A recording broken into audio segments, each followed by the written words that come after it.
సకల ఆశీర్వాదాలకు కారణభూతులైన మా యేసయ్య, నీ బంగారు పాదములకై నీ వందనాలు స్తుతులు ప్రభువా. ఇప్పటి వరకు ఆరాధన అంతటిలో మీరు తోడుండి నీ నామానికి మహిమకరంగా మీరు జరిగించుకున్న విధానం బట్టి నీకు వందనాలు ప్రభువా. ఇప్పటి వరకు ఆరాధన మీరు తోడున్నారు. అలాగే వాక్య భాగాలు గెలుచుండగా వాక్యములోని మర్మాలను మూలర్థాలను మాకు తెలియచేయండి. బట్టువాన్ని ప్రభావితం నిలబడుచుండగా 10 నిమిషాలు నన్ను చాటున మరుగుపరచండి. చెప్పిన ప్రభా నిలబడి వారు మాత్రం మీరు, కానీ మాట్లాడేది మీరు కాదు. ఆ గడిలో పరిశుద్ధాత్మదేవుడు మాట్లాడతాడని చెప్పారు.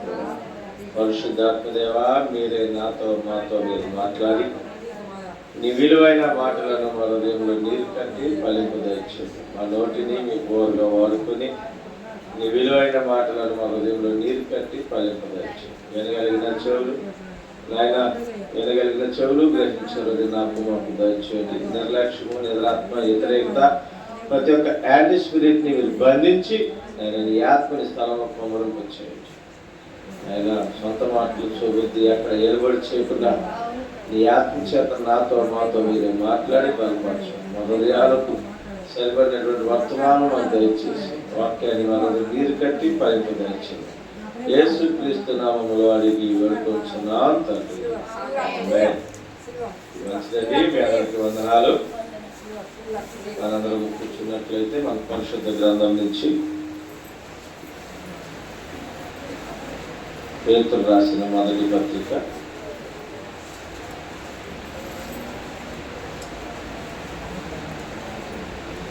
2వ అధ్యాయము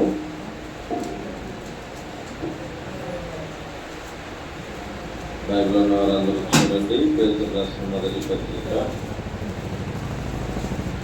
2వ అధ్యాయము, క్షమించండి, మొదటి పత్రిక 1వ అధ్యాయము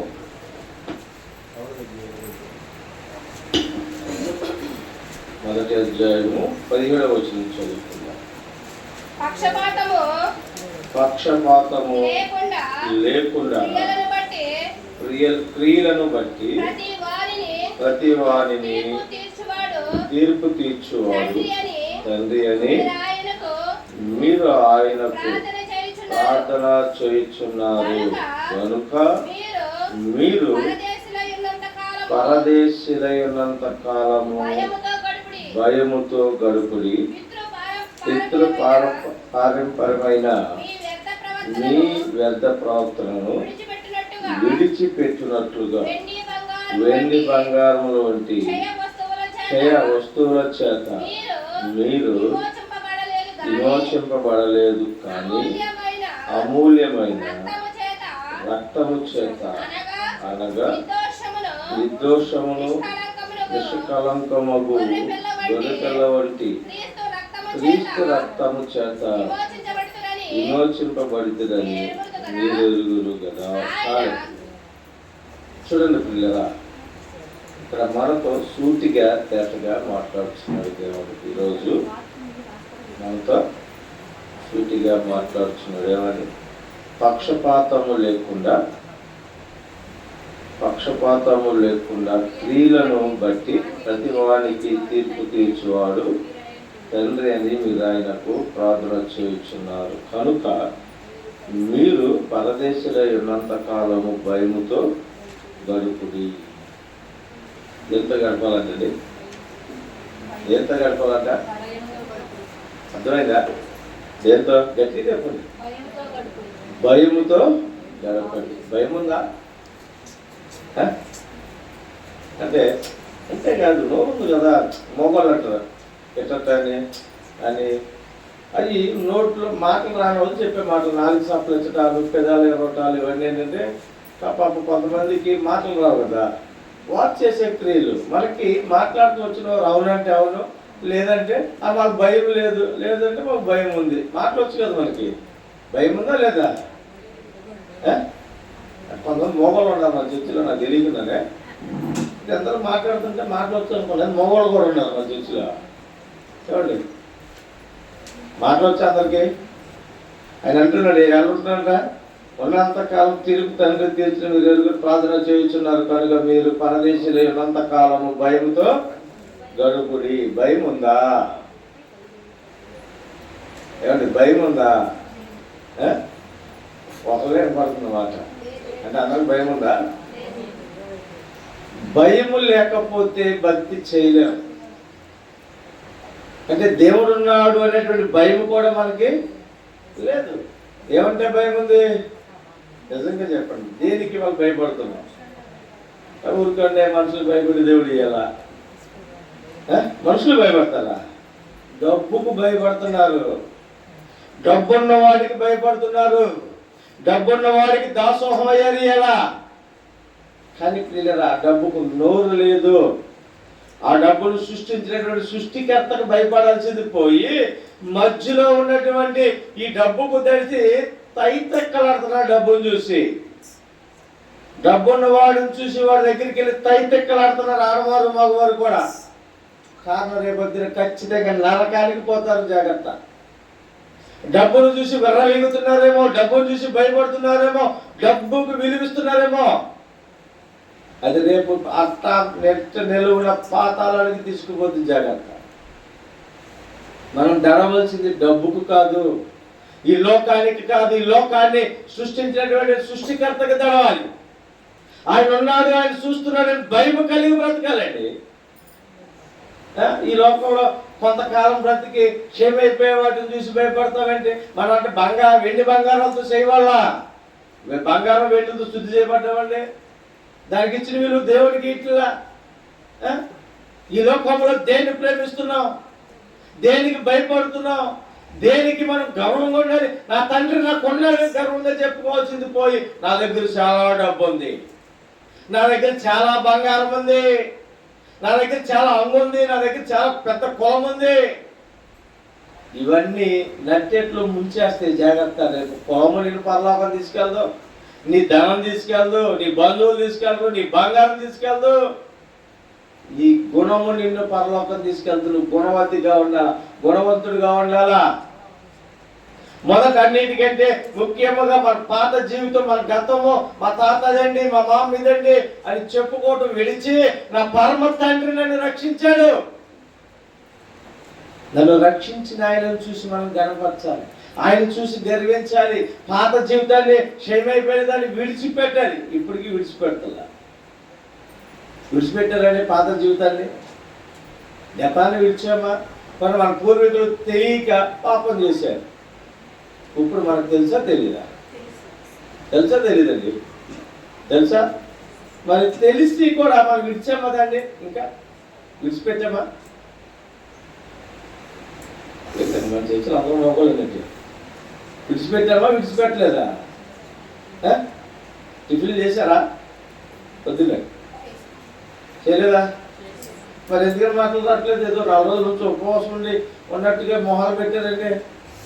దేవుడేమో పాజిటివ్ ఉన్నప్పుడు కూడా ఎవరికి తెలియకుండా చక్కగా తలారా స్నానం చేసి నవ్వుతూ పలకరించుకున్నాడు. నీరసం మొహం పెట్టి కూర్చొని మన ఉపవాసం ఉన్నప్పుడు కూడా మీరు పీకిల దాకా తినొచ్చు కూడా ఇంకా ఉసూరు పండు కూర్చున్నారండి. నోరు మెదపాల, నోరిచ్చింది దేవుడు దేనికి? మాట్లాడటానికి. అక్కడ మధ్య మాట్లాడతారు. తక్కి బలాల మీద కూర్చుని నోరు శ్వాస వచ్చే వరకు మాట్లాడతారు. 10 నెలలు కనపడేటట్టు. దేవుని సన్నిధిలో కూర్చున్నప్పుడు ఆరాధించడం నేర్చుకో. భయపడుతూ భక్తి చేయాలి. విలువైన వాటిని మనం అనుసరించాలి. ప్రియులారా, విలువైన వాటిని అనుసరిస్తున్నామండి. అందుకే ఆయన అంటున్నాడు, ఏమైనా ఎంతకాలం ఉండాలంట? పక్షపాతం లేకుండా క్రియలకు బట్టి వాని తీర్పులకు క్షమించండి. పక్షపాతము లేకుండా క్రియలను బట్టి ప్రతి వాడికి తీర్పు తీర్చువాడు తండ్రి అని మీరు ఎరుగురా. తీర్పు తీర్చే ఆయనకే మనం భయపడతాం. తీర్పు తీర్చేది ఎవరంటే ఆయన స్థిరమైనటువంటి పునాది వేసుకుని స్థిరమైన సింహాసనం ఉన్నాడు. ఆయన తాత్కాలికమైనది కదా. 5 సంవత్సరాలు 10 సంవత్సరాలు ఉండేటువంటి MLA, MP, CM, prime minister లాగా సీటు కదా. అది స్థిరమైన పునాది. తరతరములు సింహాసుడు ఆయన రాసింది. నిన్ను నన్ను మనందరి తీర్పు తీర్చేవాడు ఆయనే. మన క్రియలను బట్టి తీర్పు తీరుస్తాడు ఆయన. మన క్రియలు ఎలా ఉన్నాయి? ఏరోజైనా పరిశీలన చేసుకున్నామా? మనకు క్రియలు ఎలా ఉన్నాయో మనం ఆలోచన చేసామండి. ఎప్పుడన్నా జాగ్రత్తగా ఉంటున్నాము, ఎప్పుడన్నా గమనించామా? భయంగా భయం లేని భక్తి మొత్తంతో సమానం. మన భక్తి ఎలా ఉంది? సజీవంగా ఉందా భక్తి? సజీవులుగా మనం ఉంటే చూడండి, ఎదురుగా రోడ్డు రోడ్డు వస్తుంది అనుకోండి, రోడ్డు మీద కూర్చుని ఉంటామా? ఏం చేస్తాం? గబగబా అది ఒక శవాన్ని పడేసాం అనుకోండి, ఒక సచిన కుక్కనో పిల్లునో పడేసాం రోడ్డు మీద, కుక్కలేనో పక్క డోజులో పక్క వచ్చేస్తుంది, దేశంతదా ఎందుకని వెళ్ళదు? దానికి ఏం లేదు, ఏం తెలీదు, ప్రాణం లేదు. ఏం తెలియదు దానికి? భయం అంటే తెలియదు.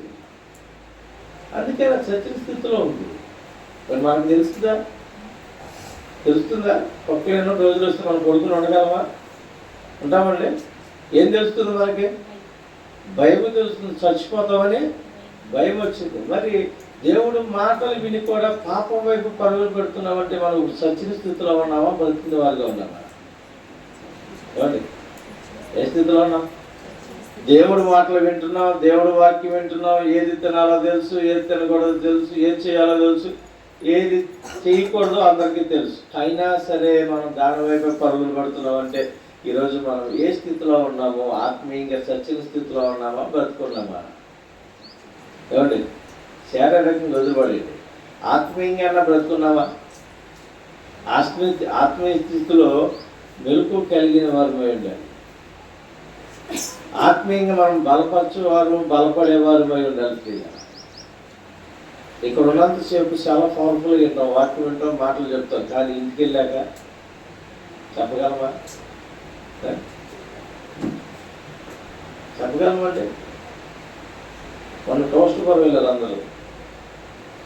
వచ్చేటప్పుడు మాత్రం రావాలనిపించదు ఎవరికి, వెళ్ళేటప్పుడు మాత్రం వెళ్తాం. వచ్చేటప్పుడు వెళ్ళినప్పుడు మాత్రం టైం పెట్టింది, అంత మధ్యాహ్నం వద్దా, నాకు గిన్నెలు అవ్వద్దా, కొంత తెల్లారి వెళ్దామని మళ్ళీ బయలుదేరతారా? పొరపాటును కూడా అక్కడ ఉన్నంతసేపు మాత్రమే.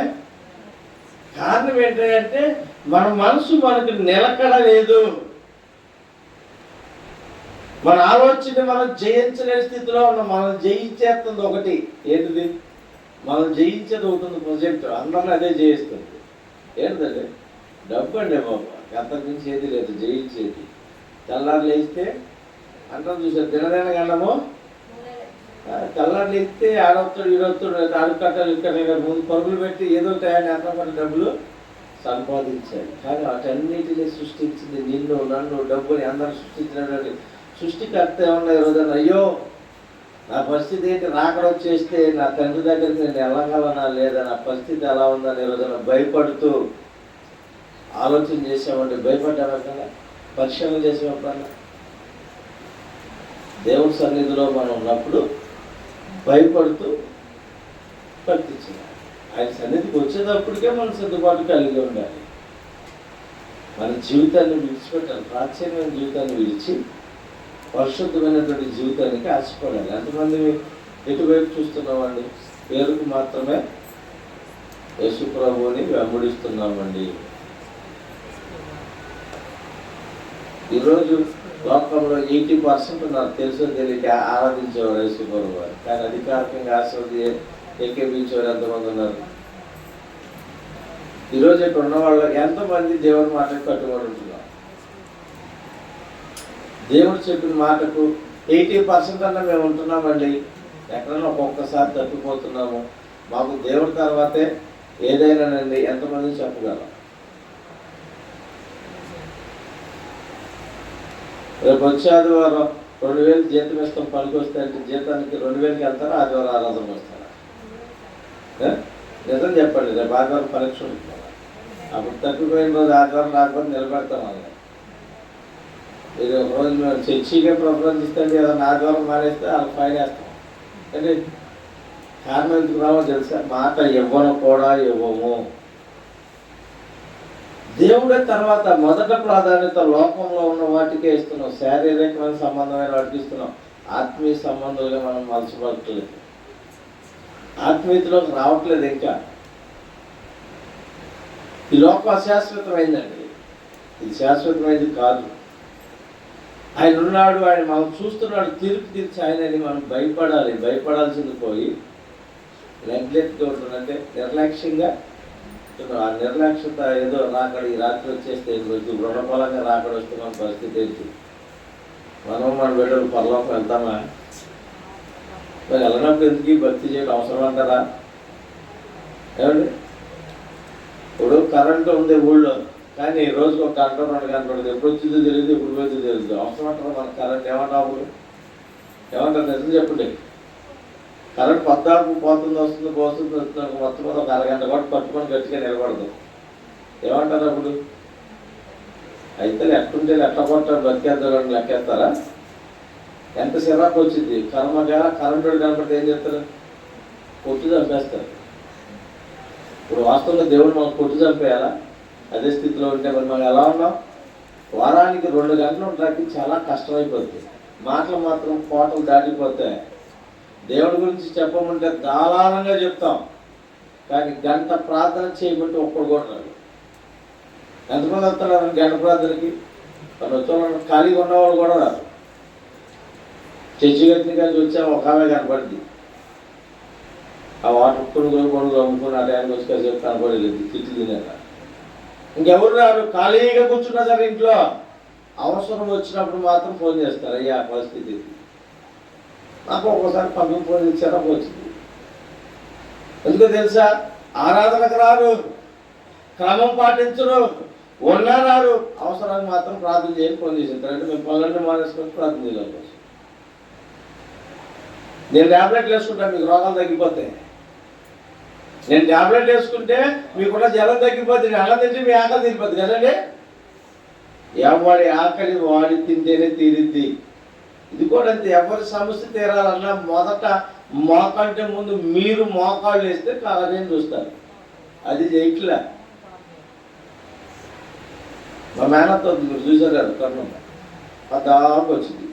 ఫోన్ చేసింది రోజుకు 6 సార్లు. అది ప్రార్థన చేయి ఆయన కోసం చేయి, ఈ అమ్మ కోసం వాళ్ళ క్లాస్ తీశాను. ఫోన్ చేయటం మానేసి ప్రార్థన చేయి అంటే వాళ్ళు తీసుకుని రాదు చేసి కదా. వాళ్ళు రారు, నేను మాత్రం వాళ్ళ కోసం ప్రార్థన చేయాలి. కొన్ని నువ్వు మారుతావంటే నువ్వు మారు. మొదట నేను మారితే నా తర్వాత నా కుటుంబం మార్చబడుతుంది. నన్ను చూసి నా బిడ్డలు మారుతారు, నన్ను చూసి నా భార్య మారాల, నన్ను చూసి నా అత్తమామలు మారాల, నన్ను చూసి నా ఇరుగు పొరుగు వారు మారాలి. నా ప్రతిసారి లేకుండా వాళ్ళందరినీ మార్చేయండి. ఎవరైనా మారుతారండి? మారుతారా? మొదట ఎవరు మారాలి? నేను మారాలి. ఎందుకంటే నేను దేవుడి ప్రేమను ఎరిగి ఉన్నాను,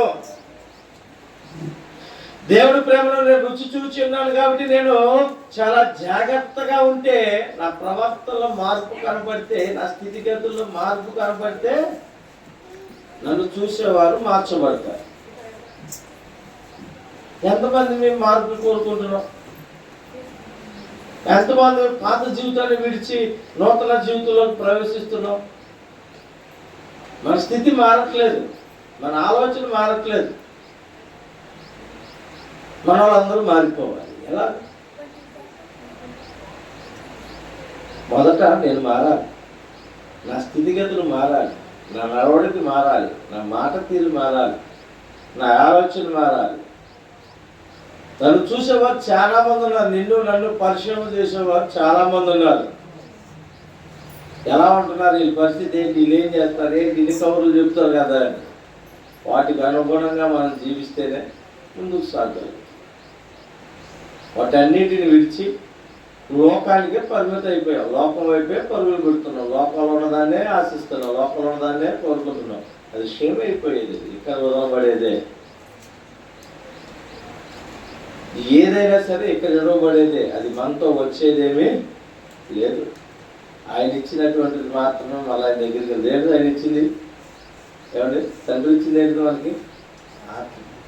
అది మాత్రమే పరలోకం చేయలేదు. అదైనా చేరాలి అంటే దానికి అనుకూలంగా మనం నీతికి వెంబడిస్తూ యథార్థత కలిగి జీవిస్తేనే ఈ శరీరం కూడా ఇక్కడ అడిగింది. కానీ మనం అన్ని శరీరానికి సంబంధించినవి మాత్రమే తీర్చుకుంటాం. ఆత్మ అడిగిద్దా బంగారం? ఆత్మ అలంకరణ అడిగిద్దా? చికెన్ మటన్ అడిగిద్దా ఆత్మ? ఏమండి? పరిశుద్ధతను కోరుకుంటుంది, అది యథార్థంగా జీవించాలని కోరుకుంటుంది. దేవుడికి ఇష్టంగా బ్రతకమని కోరుకున్నది. వాటన్నిటిని తొమలో దొక్కి మన శరీరం చెప్పినట్టు తింటాం. ఇది ఏది అడిగితే అది చేస్తాం. శరీరము పాపం వైపు నడిపిస్తుంది. శరీరాన్ని తీర్చుకోవడానికి ఇష్టపడుతుంది. దానికి కావాల్సినది తీర్చుకుంటుంది. దాని తర్వాత నరకానికి శరీరం అవుతుంది. నరకానికి వెళ్ళేదేంటిది ఆత్మ. మరి దేని మాట వినాలి? ఇప్పుడు మనము ఆత్మ మాట వినాలా, శరీరం మాట వినాలా? భార్య భర్త మాట వినాలి, భర్త భార్య మాట వినాలి. అంతే. అమ్మ నాన్న మాటలు ఇంతే. ఎవరి క్లాసు? ఇద్దరు ఎవరు తల్లిదండ్రుల మాట వినకపోయేది ఎవరిదే? వీళ్ళిద్దరే. వాడైపోయింది, బలైపోయింది. వీళ్ళతో పాటు కుటుంబం బలైపోయింది. కాబట్టి మనం సొంత నిర్ణయాలు తీసుకున్నందుకు భార్య భర్తలతో పెళ్ళైన వాళ్ళైతే వీరిద్దరిగా నిర్ణయాలు ఉండాలి. అలాగే ఆత్మ నిర్ణయాన్ని మనం తీసుకుంటే దేవుడి యొక్క ప్రేరేపణ బట్టి ఆత్మ మనల్ని నడిపిస్తుంది. ఆ నడిపింపుకు లోబడితే మన కుటుంబాలు కట్టబడితే ఏంటి, మన బిడ్డలు సక్రమంగా ఉంటారు, మన సంఘాలు మార్చబడితే మన పరలోక రాజ్యం వెళ్తాం. కానీ ఎంతమంది మీ ఆత్మ చెప్పిన మాట వింటున్నాం? మనసాక్షి చెప్పిన మాట ఎంతమంది వింటున్నాం? అందరికీ తెలుసు, అన్నం తప్పు నాటుపాటలు చేస్తే పాపం దేవుడు చేయొద్దు అన్నాడు. ఏంటారా? కొంతమంది ఎగుతారు, కొంతమంది సొంతకెళ్తాం కూడా పాపం. దేవుడు చెప్తున్నాడు ఏంటంటే పాపం అంటే నరహత్య చేస్తేనో హింసలిస్తేనో పాపం కాదు, మాట వినకపోవటమే పాపం. మాటను అధిగమించడం ధిక్కరించడమే పాపం అంటున్నాడు ఆయన.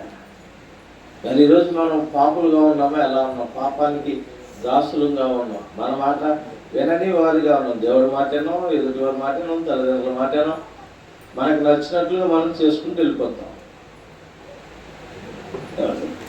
చేయాలి చూడలే. ఆయన చెప్తున్నాడు తీర్పు తీర్చేది ఆయనకు భయపడుతూ మనం బ్రతకాలి ఈ లోకంలో ఉన్నంత కాలం. ఇది యాత్రికులం మాత్రమే, మనం ప్రయాణికులం అంతే. బస్సు ఎక్కడమే కాదు, ఈ లోకమే ఒక బస్సు లాంటిది. ఇక్కడ మనం ప్రయాణంలో ఉన్నాం. ఎవరు ఎప్పుడు స్టేజ్ వస్తప్పుడు దిగిపోక తప్పదు. అని ఎవరైనా సరే దిగిపోయాక ఇక మనం నడిచేదే ఉండదు. మనం మోసుకెళ్ళే వాళ్ళే ఉంటారు. మోసుకెళ్ళేటప్పుడు సరి చేసుకోవడానికి అవకాశాలు లేవేక. 2 కాళ్ళతో నడిచినప్పుడే అవకాశం ఉంది. ఇదే అనుకూలమైన సమయము. ఇలాంటి అవకాశాలు అన్ని వేళ రావు. అవకాశాన్ని సద్వినియోగపరుచుకున్నవాడు, అవకాశాన్ని చేజిక్కించుకున్నవాడే గొప్పవాడు. ఆయన్ని చూసి మనం భయపడుతున్నాడు. అందుకే ఆయన అంటున్నాడు చూడండి, 18వ వచనం చదువుకుందాం. పితృపారంపర్యమైన నీ వ్యర్థ ప్రవర్తనను విడిచిపెట్టి వెండి బంగారములను క్షయమైన వస్తువుల చేత మీరు విమోచింపబడలేదు, కానీ అమూల్యమైన రక్తము చేత, క్రీస్తు రక్తం, నిర్దోషి అయిన నిష్కలంకమగు గొర్రెపిల్ల వంటి క్రీస్తు రక్తము చేత విమోచింపబడినని మీరు ఎరుగుదురు. చూడండి, దేని తీర్పించబడలేదంటే మనం వెండి బంగారాలతో ఏమీ రక్షించబడలేదు, ఆస్తిపాస్తులతో ఏమీ రక్షించబడలేదు. మనము యేసుక్రీస్తు వారి యొక్క రక్తము చేత మనం విడిపించబడ్డాం. ఆయన క్రయధనము చెల్లించాడు నీకోసం, నా కోసం. ఆఖరి రక్తపు బొట్టు వరకు చెల్లించి మన పాపములను కడిగి మనల్ని పరిశుద్ధులుగా చేశాడు ఆయన. మనం ఎటువైపు చూస్తాం? ఆయన వైపు చూస్తామండి. ఆయన దినమల్లా కలవచ్చులో చేతులు చాపి మనందరి కోసం చూస్తున్నాడు. ఈరోజన్నా నా బిడ్డలు మారుతారు, ఈరోజన్నా నాకు మాది నన్ను రక్షణ పొందుతారు అని ఆయన ఎదురు చూస్తున్నాడు. కానీ మనం ఇంకా లోకం వైపు చూస్తున్నాం. పిల్లలు, ఈ లోకంలో వెండి బంగారాలన్నీ విలువైనవి కాదు. ఈ లోకంలో మాత్రం విలువకి. రేపు అవి మనతో వస్తాయండి. బంగారం కొనుక్కుంటే మనతో తీసుకెళ్తామా? చూసారా మనం తీసుకెళ్ళేవారిని? బంగారం కొనుక్కున్న వారిని బంగారం వాళ్ళతో పాటు పూడ్చిపెట్టడం లేదా వాళ్ళతో పాటు తగలబెట్టడం చూశారు మీరేమన్నా? మరి ఎందుకంటే అంతనే ఆర్కిస్తున్నాం విలువ. వాటిని ఎంతవరకు అంతవరకు వాటి విలువ వాటి వరకే ఉండాలి. అవే విగ్రహాలుగా మార్చబడి మనకి హృదయాల్లో విగ్రహంగా మారిపోకూడదు. కొంతమందికి బంగారం అంటే పిచ్చి. ఏం అక్కర్లేదు, అది ఉంటే చాలా అన్నట్టుగా ఉంటుంది. రేపు అన్నం పెట్టిద్దండి, అదే దాన్ని తింటే ఆకలి తీరిద్దా? అన్నం తింటే ఆకలి తీరిద్దా? ఎంత బంగారం ఉన్నా, ఎంత లాభం కోటేశ్వరుడైనా 5 ఏళ్లతో అన్నమే తింటాడు. మొదటి ప్రాధాన్యత దేవుడికి. ఎందుకంటే ఈ అన్నాన్ని, ఈ లోకాన్ని సృష్టికర్తకి మనం మొదటి ప్రాధాన్యత. వీటన్నిటిని విడిచి ఈ లోకంలో దొరికే సంపదకు విలువిస్తున్నాం. ఇవన్నీ క్షేమైపోతాయి. ఇక్కడ మాయమైపోయేవే. మనతో వచ్చేదాన్ని మనం అయితే మనతో ఉండేదాన్ని మనం భయపడాలి. దేవుడు అంటాడు, శరీరాన్ని చంపేవాడు చూసి కాదు నువ్వు భయపడవలసింది, ఆత్మను చంపేవాడు చూసి నువ్వు భయపడాలి. ఆత్మను తాకే అర్హత, ఆత్మను పట్టుకునే శక్తి దేవుడు తప్ప ఎవరికి లేదు. సాతాను చూసే క్రియలు శారీరకంగా బలహీనపరచగలడు, శరీరానికి సంబంధించిన రోగాలు పెట్టగలడు, కానీ ప్రాణాన్ని మాత్రం వాడు తీయలేడు. ఏపుడు చిత్రహింసలు పెట్టాడు కానీ ఏ ప్రాణం తీయగలిగాడా? కానీ ఘోరమైనటువంటి స్థితిలో తీసుకెళ్తారు. అయినను ఆయన చెల్లించాడు. కొంచెం దెబ్బ తగిలితే మనం దేవుడు నాకేం చేశాడు అంటారు విత్ సెకండ్స్లో. దేవుడు నాకేమి ఇచ్చాడు అంటాం అంతే. ఏదైనా చిన్న బాధ వస్తే, చిన్న కష్టం వస్తే దేవుడు నాకేం చేశాడు ఇచ్చినప్పుడు మాత్రం చక్కగా ఆనందంగా కూర్చుంటాం. అప్పుడు కూడా సాక్ష్యాలు చెప్పలేం. అప్పుడు కూడా దేవుడికి ఏమి ఇలా. ఒకరోజు ఈ తంటాలు చూసి అడుగుతున్నాడు అతను, ఏమి పెట్టి రోజు పెట్టాను పెట్టలేదు తిడతాడంటాడు. దేవుడు మనం రోజు పోషిస్తున్నాడు, పెంచుతున్నాడు. ఏదో ఒక రోజు కష్టం వచ్చిందంటే దాన్ని వెంపడి విత్ సెకండ్స్లో దేవుడి తిట్టకి ఎద్దులకు. దేవుడు మనకి ఎన్నో ఇచ్చాడు, మన దేవుడికి ఏమి ఇచ్చాడు అలా పరిశ్రమ చేసుకున్నామా? గవర్నమెంట్ మనకి అన్నీ ఇస్తుంది అంటున్నారు, కానీ గవర్నమెంట్కి మనం ఎంత ఇస్తున్నాం మనకు తెలుసా? లెక్క ఉందా? అవగానే ఊరికి బియ్యం ఇస్తున్నాడు అంటారు, ఊరికి వచ్చి 16 ఇస్తున్నారు అంటున్నాడు. ఏ ప్రభుత్వం వచ్చిన ఊరికి ఎవరు మన డబ్బులే మనకి ఇస్తున్నారు. కానీ దేవుడికి మనం ఏమిచ్చాం? ఏమిచ్చాడు దేవుడికి? పాడైపోయాడు మన హృదయాన్ని వాడు ఇట్లా. అది కూడా దాచుకుంటాం. ఇంకొకసారి అవకాశం ఉంటుంది, ఇక్కడ నీళ్ళు రావాలేమో, ఏ పెళ్ళికో ఊరికి వెళ్ళాలేమో, అక్కడికి వెళ్ళాక కుదరదు, హృదయాన్ని ఇచ్చేస్తే అని చెప్పి అది కూడా ఇట్లా ఇంకా దుర్వాసన పట్టుకుంటూనే ఉంచుకుంటున్నాం. ఎప్పటికైనా ఆయన రక్తంతో కడగబడే వారికి మనందరం మార్చబడాలి. లోబడితే రక్తంతో మనం కడుగుతాడు. మనల్ని కొన్నది ఆయన, మనల్ని రక్షించింది ఆయన. ఆయనకి భయపడుతూ జీవించాలి. తీర్పు తీర్చేది ఆయనండి, ఈ లోకం కాదు. ఈ లోకంలో ఏది తీర్పు తీర్చదు. తాత్కాలికమైన భూమి మీద ఆయన పరలోకానికి చేర్చడానికి, సింహాసనం తీర్పు తీర్చడానికి, ఆ తీర్పులో మనందరము నీతిమంతుల జాబితాలో ఉండాలని మనందరం ప్రార్థన చేసుకుందాం.